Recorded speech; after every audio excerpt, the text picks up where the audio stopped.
Hey guys, welcome back to another episode. On this episode we're going to be doing the brake pads on the R32. I've got the calipers off, so it's going to be easy for me, but you might be doing it while it's on the car. I'm going to show you the way I do it, and yeah, we're also going to start assembling the front end. Exciting times.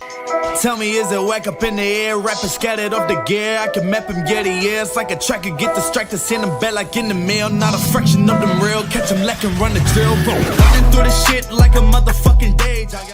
Alright, so if you didn't see on the other episode, I painted the calipers gold, and it came out pretty cool. I'm gonna shave off the logo with a flat file, and then make the logo silver, which will look gangster. Yeah, I've done that on some other ones and it looked pretty cool, so I'm going to do that. But first I'm going to be putting in my new brake pads in here, and I'll show you how it's done with these little brackets and whatnot. If you pull it apart, you can put it back together. It's pretty easy, but it can be daunting because it's your brakes, and if you do it wrong, you can't stop. But some things that's going to make it handy, easy for you, you can get two different types, or a couple of different types of brake clamps, and they go in here and they push these pistons apart, they separate them, and then you can get your brake discs out. So this one here has all the brackets in there, and it's got the pads in there. So what you would do is you'd get your whatever tool, brake caliper tool, you'd wind it smaller and fit it in between here, and then you wind it out, and it just pushes this open and squeezes the pistons, so the brake fluid will come out, but if you've got your line attached there, it's fine. And then you'll be able to get your discs out and put new ones in. Not discs. You'll be able to get your brake pads out and put new ones in. These here are super meaty, so I'm gonna keep those, keep them going until they're completely worn out. That'll push into the disc once they're compressed as well. They're sitting out a bit at the moment, but these two came with pretty good pads, so I'm going to leave them in there. You can put some new pads in these. These are the rear ones, and these are the front. The fronts are a lot larger. They've got the 4-pot, and the rears are the 2-pot. The reason why I've got two sets of rears is because one set is going to be hooked up stock, like standard, with the foot pedal, so you still got left foot braking, and then the other set is going to be hooked up for my hydraulic handbrake, which is going to be pretty cool. So I've got the GkTech dual caliper brackets to install on the rear end, and the second set of calipers go on that bracket, and they are attached to your hydraulic handbrake, so you get instant handbraking, and it'll just lock on real nice and tight. I do want to keep the other set though, because you still want to have your foot brake as well. You could just use hydraulic handbrake and not worry about that, but yeah, I want to keep both. So it's not, I was pretty fortunate at the moment. Brakes are pretty expensive, but I got the two fronts and two rears for $500 delivered, which is really nice. Thanks to that guy. If you're watching this, you're a legend. Thanks for posting them down to me. But let's get started. We'll do the fronts first because they're nice and big and easy to work with. And I'll grab my pads and we'll chuck them in there, eh? So for my front pads, I went with the Intima disc brakes, the SS series. They're not the ones I would normally go with, but this is all they had in stock at the time, and it's going to be on the track anyway, so it's not going to be it's going to be drifted anyway, not doing any circuit racing, so these pads are going to be fine. These are recommended to me by Tom, this brand of pads, so thanks Tom for that. They're even red, that's pretty cool. Red's always, actually, red goes faster, so does that mean it makes you stop faster? It must be, I'm pretty sure that's how it works anyway.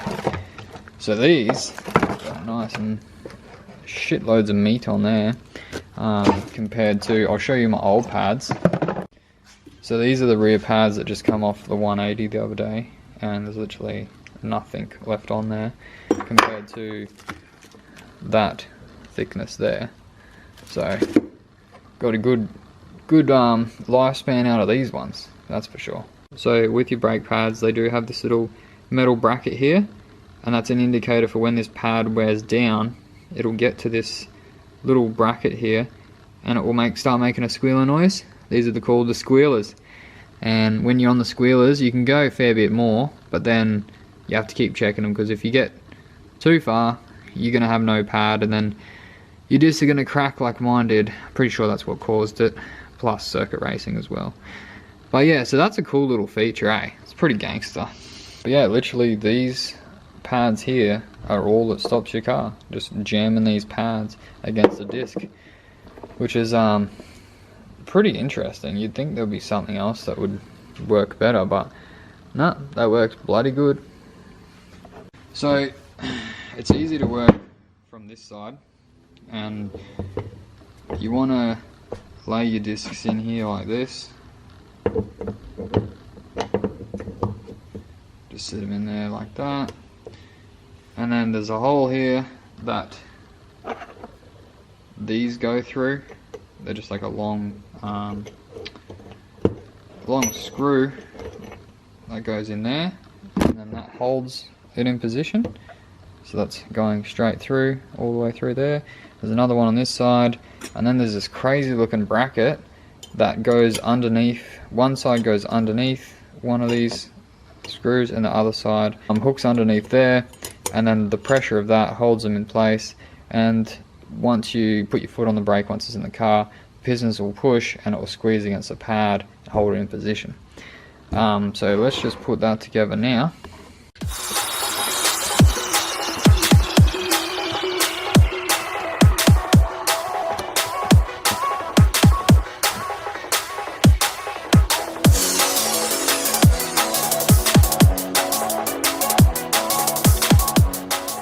Also, a little tip, I just took them out and put them around the other way. You want to have the squealer on the outside closest to the logo, because that way when you look in, you'll be able to see the squealer and the indicator, know how worn out your discs are. You can't see the other side once your disc and your wheel's on there, so that's a good tip. I'm definitely going to have to paint these with a coat of gold, because that isn't a nice colour contrast at all. But that's one done, just like that. Simple as. This little spring mechanism works really well, and it holds it in there nice and secure. It's at the top of it anyway. The bottom part is a bit floppy at the moment, because once your disc's in there, it holds it tight then, which is perfectly fine. And that's one done. Easy as that. Moving on to the next one. Alright, so I got both of these pads on both calipers done. The last thing to do is to stop these pins from sliding back out. It would take a bit of force, but they will come out. I had one come most of the way out on the S13. They have these little springs here, and there's a tiny hole in the end of this pin, and you can turn it around because there's a Phillips head on this end. You turn the you've rotated it around so you can get this in the hole, and then goes in this hole as well, and then this part goes in there, and it holds it in, just like that. So I'm going to do that now, and that'll be all there is to it for the fronts. Cool, so they actually sit in the holes like that, and this just sits, Jesus Christ, scared the shit out of me. Some tin can just expanded and went pop. So they just sit in there to stop them from like wriggling out, even though they pretty much can't come out unless you pull it out fully. To stop that, you can get your Phillips head on this end of the pin, on that black head there, and you can turn it to put a little bit of pressure on this, turning clockwise to, or anti-clockwise, whatever way it needs to go, to put tension on this spring so that it can't come out easily. I don't know if that works, but that's what I do anyway. And then yeah, that's the fronts together. That black, that gold and red looks absolutely disgusting, but it'll do for now. You probably won't even see that, but yeah. Okay, moving right along to my rear calipers. Just before we start, I know the paint job on this one is absolutely horrid, but I'm getting some more paint and it will fix that up and it'll be nice, okay? Don't worry.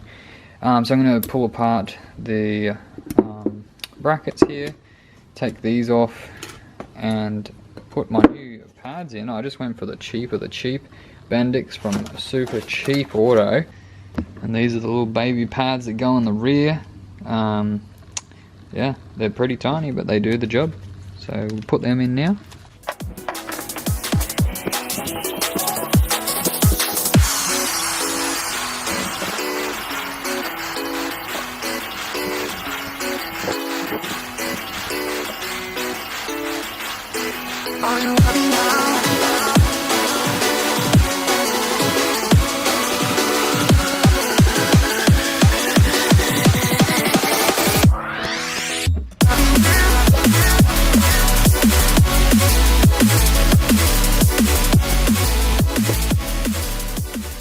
Alright, both the rears are done. So springs are back in. Simple as that. It's quite easy when it's on the bench. It's not a hard job to do. Nissan ones are easy as. I know some of the other ones are a bit more challenging, but if you can figure out how to pull it apart, usually you can put it back together. These are all done, so now I'm going to practice on my shittest one, which is this one. I'm going to practice shaving the logo and see how it comes out. Got this one set up in the vise, ready to go. This is before.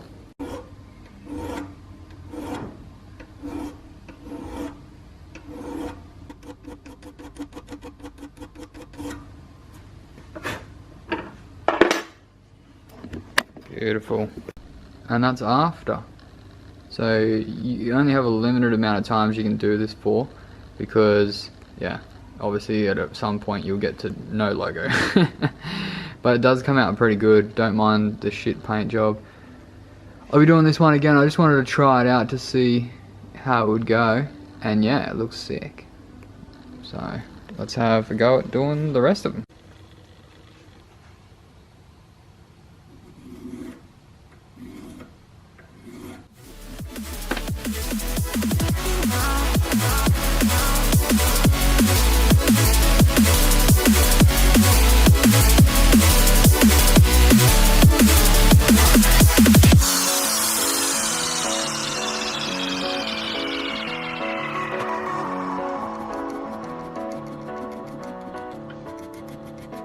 Are you happy now?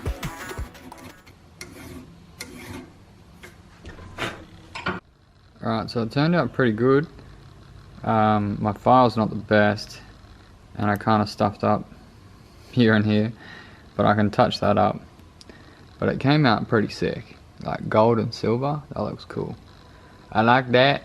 So I'm just going to finish off the other ones, and then we'll move on, because this is I don't know, starting to look good. It doesn't have to be perfect, like it's no expensive brakes or anything. It's just some R32 brakes. I think I forgot to say that before. They're just the R33 brake discs, and I'm putting them on the R32. That is a progress build at the moment, and once I get these brakes done, then they can go onto the cross member and they can go back up in the car. Oh, they look pretty good, especially from a distance. They look real good from a distance. But yeah, that's going to do the trick for me. We'll touch it up a little bit here and there.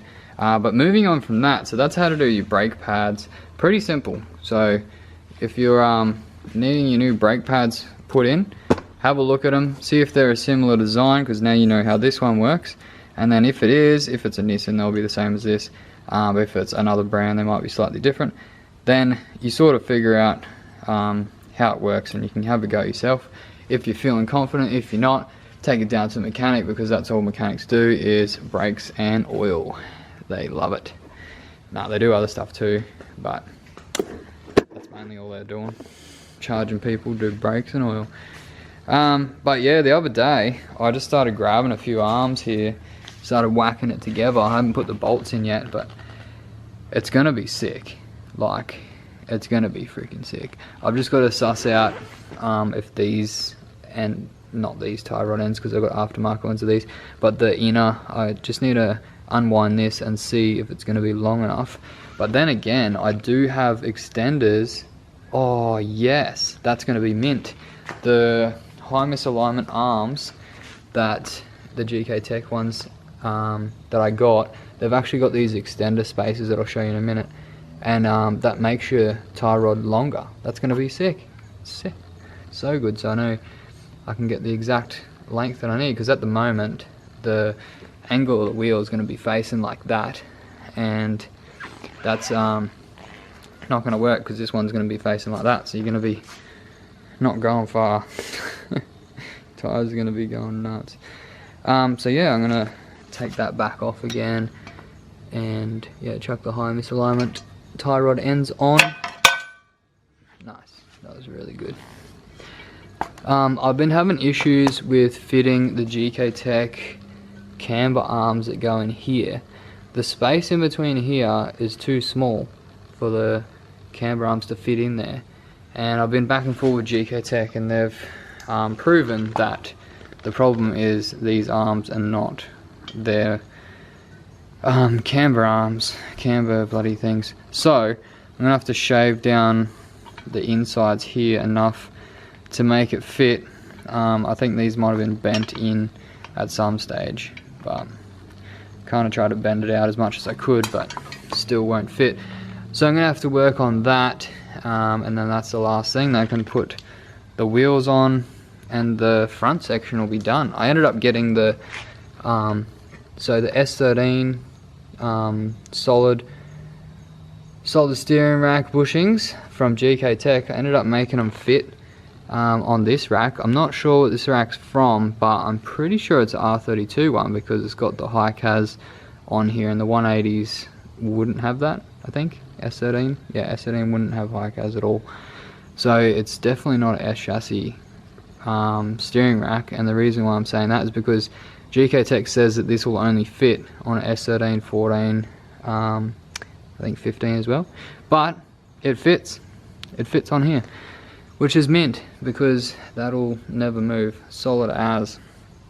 And this is what I should have done on the 180 when I'd done it, but I didn't know any welders, and I didn't want to pay an arm and a leg to get the steering rack moved forward like I've done on this. I've got Matt from Car Make Revive to do that, and they also done the knuckles as well, the cut and shut on the knuckles, and the lower control arms have been extended just here. So that's exciting. Should have done that on the 180, but I didn't. I ended up getting the roll center correction kit, which does work, but this is like, I think this is a better way of doing it. Ends up being like, I think it's cheaper to actually use the bolt-on kit, but I reckon this is the best, because I've driven the S13 with this similar setup, and it drives a lot better than the 180. So that's the front end. I'm going to do that now, and the rear end, I need to start pulling all this apart and putting the GkTech, what do you call it's on there? Get rid of this this shit.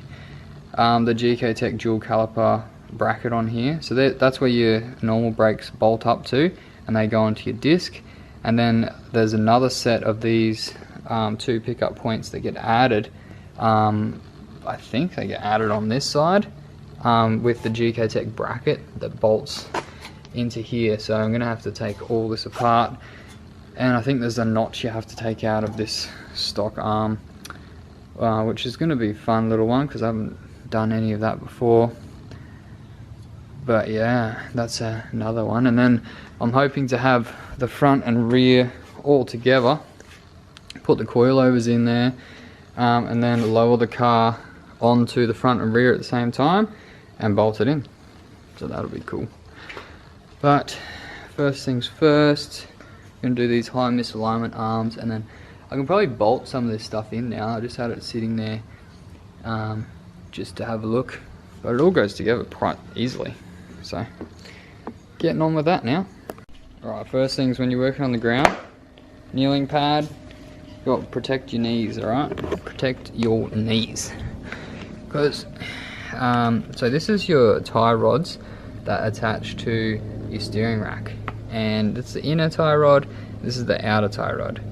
These are cooked from years of getting thrashed around and neglect, and the ball joint in there is absolutely shit house. But it doesn't matter, because this is the upgrade that I'm putting in.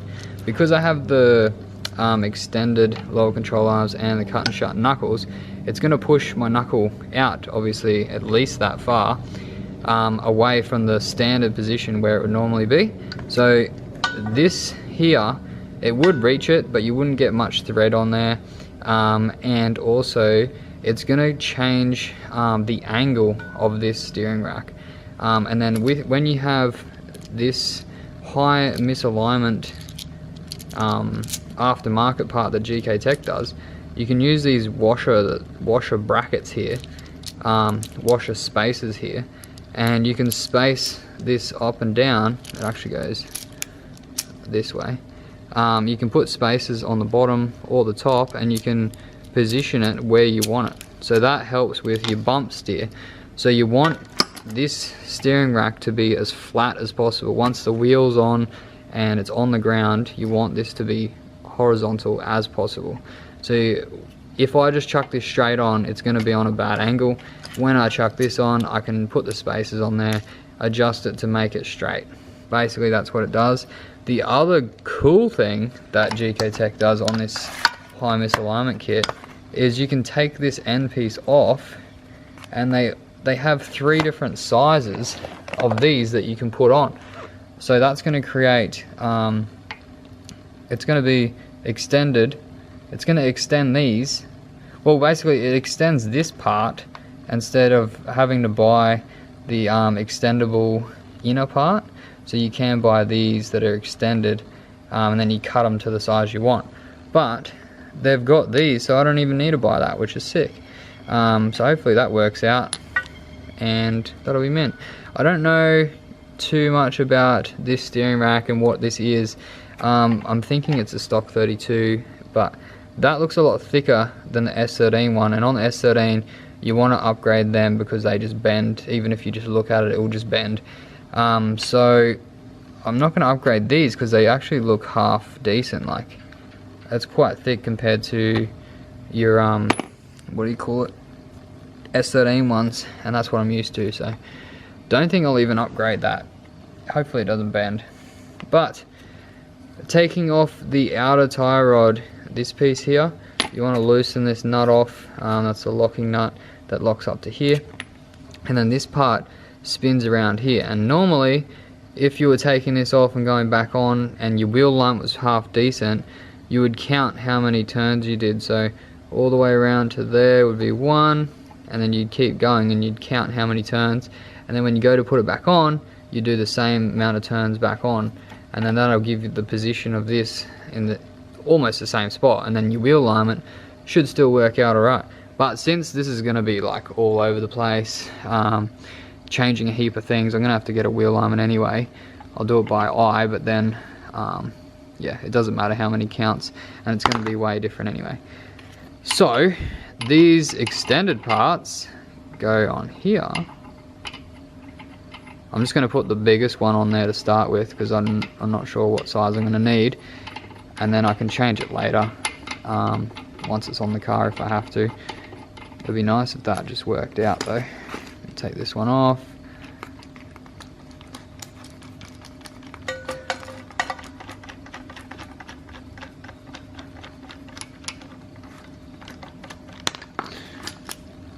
I also love that GkTech has their name on everything and this cool white logo, which looks sick. So that bolts into there. Quick cut. Alright, so this is on, and this is a good example of showing the adjustment, how it works. So if I wind this in, it's pulling the whole knuckle in, this part, it's going that way. If I wind it out, you can see that knuckle is turning out slowly. So that's going that way. And then that's what they do at your wheel alignment place to adjust the front end. Then you got 2 locking nuts either side, and yeah, I can adjust this part once the car's in with the once it's in the car with the wheel on. lower it back to the ground, and then just see how straight this bar is here. It needs some black paint on there because that's hideous. Yeah, but how cool. How cool is that? And this feels solid as, which is nice. Also, just a tip, this one here has a reverse thread, so lefty is tidy. Took me a couple of seconds to figure that out, so there's a tip for you. And then that locking nut goes on top, which is in. Alright, both sides are on. So basically replaced this with that. Looks a lot nicer. These do come with dust covers. They go over this uni joint, but I'm a rebel and I'm not going to use them. You could use them if you wanted. Probably if you're using it for like a daily use, I'd probably use them. But just because it's track, it's not going to really get all that much action compared to being driven on all the time. Leaving this all loose because I'm going to have to change it anyway. And then another thing I forgot to mention as well, I'm going to have to center the rack, but you can't do that until it's up in the car and you have your steering column connected to the actual rack motor, and you turn your steering wheel to the center, and then all the way to the right, and then all the way to the left, and then you count how many turns it is and you half it, put it in the center, and then you adjust this to make it centered. So that needs to be done as well at a later stage. But next up is just tightening down these bolts here. I'm going to whack this J-arm or double wishbone, whatever you want to call it. Whack that on there, suss out the camber arms, put the coilovers on that bolt to here, put the wheels on, and then can put it in the car. But for tonight I'm going up because I just realized it's like 9 o'clock at night. I didn't actually realize the time, so I'm gonna finish up here and then go up, go see Zara, and I'll be back down to finish this off now. Alright, so it's another night. It's been mucking around with these. These are the GkTech adjustable camber arms that are super nice looking and crazy adjustment on them, but I can't get them to fit into my J-arm. It's been a bit of a pain in the ass for a while now, and I messaged GkTech and they measured up this bracket and then got me to measure it, and their bracket's perfectly fine, but my opening here on my bracket it must have been squeezed in at some stage. So yeah, it's a lot tighter. So what I've been doing is I was trying to flex this apart with a whole heap of different ways, but I've started to shave down these spaces a little bit, and I'm just going to shave them down until it fits in there, and then that'll fix that problem. Pain in the butt though, because it's meant to just slide straight in and be nice and easy, but that's just cars. But this is looking pretty cool. I've got the rack assembly, I'm going to call it, up in the air. So now I'm going to grab my disc brakes, my new GVA gangster ass T3 series disc brakes that are sitting right there. The slowest zoom in the world. These right here, and I'm going to put the fronts onto here and then chuck a wheel on. Probably maybe put the brake on as well, the caliper, and then the J-arm goes on top of here. So once I get that sorted, this is going to be pretty much complete. Oh, it's exciting. Okie dokie, these are the brakes that I run on the 180SX, and they work bloody amazing. Super good upgrade, pretty affordable too. The 4000 series is definitely the way to go. Oh shit, even get a sticker. Look at that. Slotted rotors, and they're super thick as well. So there's a couple of styles. There's also the drilled rotors as well. They're a little bit more expensive, and you'd think they would be better, but they're not. They I don't know why they even keep making them, because no one's buying them. But yeah, just the slotted is perfectly fine. And these kind of slots are really good too. This pattern they've got is mint. Probably shouldn't be touching that with your fingers. I'm gonna put some brake cleaner on there and install them. You're supposed to give them a quick wipe and then chuck them on there. It's gonna be so nice. Alright, these brake pads are brand new and this disc is huge. Look how thick that is. Thicker than my finger. So that's where one of these brake clamps comes in handy. You whack it in there, squeeze it out as much as possible to open this up and push these pistons in as tight as you can, and then you have enough room to get it on the disc. If you don't do that, it just won't fit. So we've done it before, me and Dad, with like just some G clamps and some blocks of wood and stuff, and it's a pain in the ass. If you get this tool, it's so much better. Actually so nice. Can't remember how much that's worth, but super cheap auto. Yeehaw. Yeah, but check out how close this is when I get it on.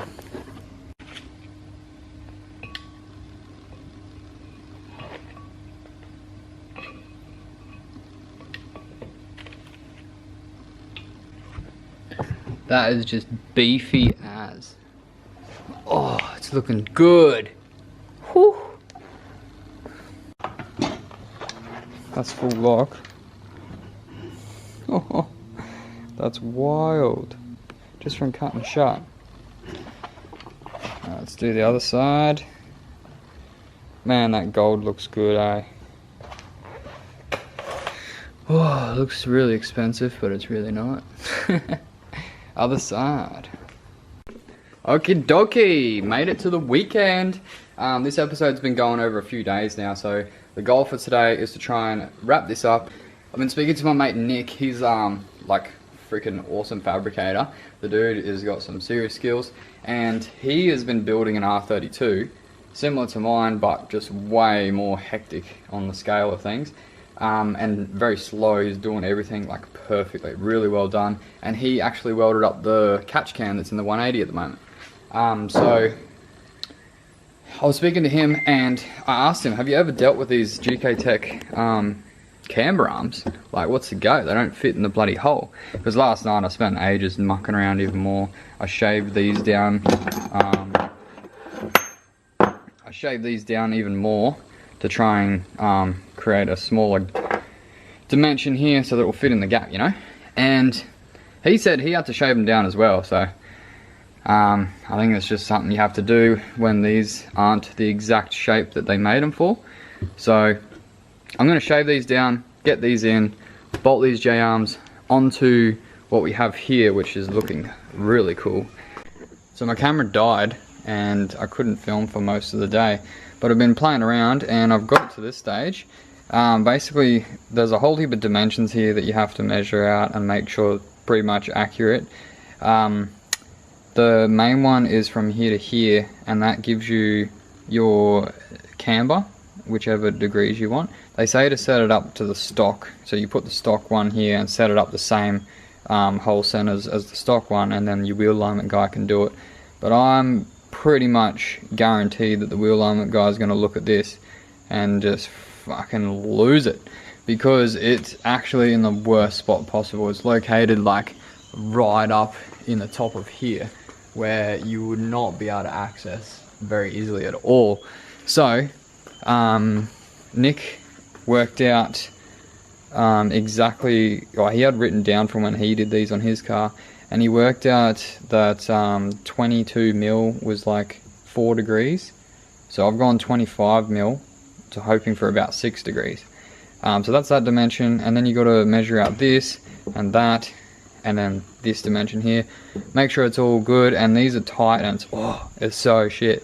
But I figured out a few tricks to make it easier, and now I've just got to suss out which way around the left and right ones go, and then put them in here, because I've made it fit now. One hand it won't get a fit, but what I had to do was sand these down all day. Yeah, so I had to sand this down, and the way I did it, I had 2 of them sitting in the vise like that, trying to keep it as flat as possible, and had this old bloody Azedo sander with some random pad in there from ages ago, just grinding the top of it off, and then eventually got it thin enough to make it fit. And then I also sanded like in here, and I was trying to bend this with a vise. I wouldn't wish it upon anyone. It's quite shit, but that's the last piece of the puzzle. Also, Tom came around and dropped off this engine that he's just put back together. It had a blown head gasket. That's gonna go into one of the subscribers' R32s. That's coming in a few days, and that's gonna be on the channel as well. I'm gonna show you putting that engine in because Tom's borrowing the hoist. So that's gonna be pretty fun. Pretty nice looking turbo on here. That's the Precision turbo. I haven't tried those before. I'm pretty much just Garrett only. But gonna get these camber arms in and then bolt it to the top, put some wheels on, and yeah, I think we're good. I think we're good after that.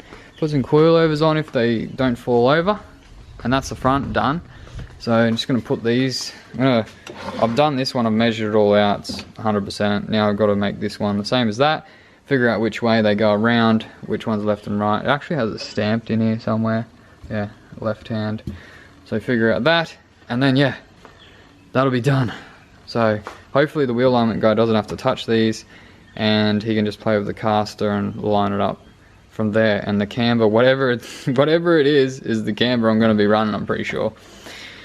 But 6 degrees should be shitloads.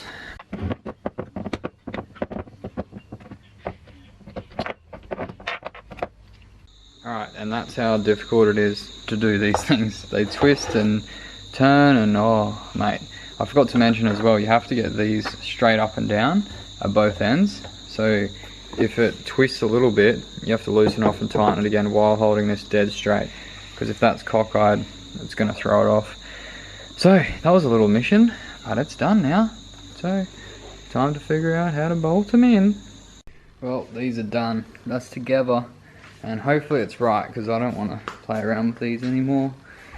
Now for the difficult part, trying to bolt these in and then get a wheel on there without it falling over. So that could be interesting.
Alright, so that was a fail. For some reason I thought it was going to be like stiff and hold together in one piece, but obviously it all moves, and yeah, there's nothing stopping it from doing that.